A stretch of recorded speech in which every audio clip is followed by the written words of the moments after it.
우리 생활에 가장 밀접한 중요한 선거가 있습니다. 바로 3개월여 앞으로 다가온 6.3 지방선거.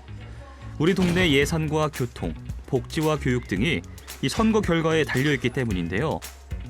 그래서 뉴스플러스에선 지방선거를 앞두고 2026년 제9회 전국 동시지방선거 바로 알기 시간을 준비해봤습니다.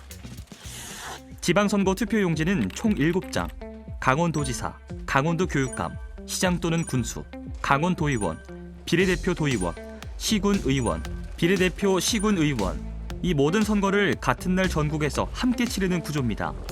이렇게 한 번의 선거로 총 7개의 자리를 동시에 투표하게 되지만 각각의 자리는 지역을 운영하는 과정에서 맡는 역할이 나뉘어 있는데요. 첫 번째 강원도지사, 도로와 철도 같은 큰 기반시설부터 재난 대응과 지역 산업 방향까지 지역 전체의 큰 틀을 책임지는 자리입니다.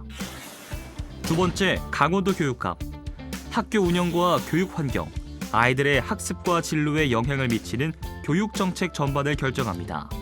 세 번째는 시장 군수, 버스 노선과 쓰레기 처리 등 복지 서비스와 생활 안전처럼 주민들이 매일 체감하는 행정을 맡고 있습니다. 이처럼 각 역할이 분명한 자리는 선거 때마다 유권자와 언론의 관심도 집중되며 비교적 잘 알려져 있는 편인데요. 한편 지방선거에서 상대적으로 잘 드러나지 않는 선거도 있습니다. 바로 시군의원, 그리고 비례대표 의원을 뽑는 선거인데요. 기초의원 선거는 후보자도 많고 당선자도 여러 명입니다. 선거가 끝나고 나면 누가 됐는지 기억에 남기 어렵고 의회가 무슨 일을 하는지도 일상에선 잘 보이지 않는 경우가 많습니다. 비례대표 의원은 더 생소한데요. 후보자 이름을 보고 찍는 투표가 아니라 정당을 보고 뽑은 표로 당선자가 결정되기 때문입니다. 정당이 후보를 선정하긴 하지만 지역구 선거처럼 후보 개인이 눈에 확 띄는 경우는 드문데요. 그렇다면 기초의원들은 무슨 일을 하는 걸까요? 지방의회는 단체장과 행정기관이 일을 잘하고 있는지 점검하고 예산이 어디에 쓰이는지 따져보고 우리 동네 규칙을 만드는 곳입니다. 특히 강원 지역 시군의 예산은 적게는 수천억, 많게는 수조 원 규모. 이 큰돈의 우선순위를 한 사람 판단에만 맡길 수는 없는데요. 그래서 지방의회가 존재한다고 볼 수 있죠. 실제 기초의원이 하는 일은 크게 세 가지입니다. 첫째, 조례 재개정입니다. 복지 기준을 정하고 안전, 환경 기준을 만들고 지역 지원의 근거를 마련합니다. 둘째, 예산 심의와 결산 심사입니다.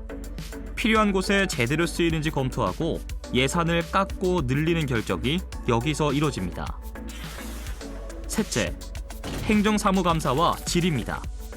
공약과 사업이 제대로 진행되는지, 예산이 새지 않는지 따져 묻습니다. 그렇다면 도의원과 시군의원은 어떻게 결정되는 걸까요? 강원도의원은 소선거구제로 국회에서 획정한 선거구를 토대로 지역구당 1명의 의원이 선출됩니다. 최소 인원에 대한 규정으로 22명 이상이 뽑힙니다. 한편 기초의원인 시군의원은 중선거구제로 강원도 선거구 획정위원회가 지역구를 정하고 획정된 지역구당 2명에서 4명까지 기초의원이 선출될 수 있는데요. 기초의원도 최소 7명 이상으로 구성되어야 하는데 강원도의 경우 기초의원의 최소 인원인 7명밖에 되지 않는 시군이 12곳이나 됩니다. 이렇게 지방선거에선 우리 삶과 가장 가까운 정책을 결정할 여러 대표들을 뽑게 되는데요. 누굴 뽑느냐에 따라 우리 동네의 예산과 정책 방향도 크게 달라지는 만큼 신중한 선택이 필요해 보입니다. 여러분의 생각은 어떠십니까?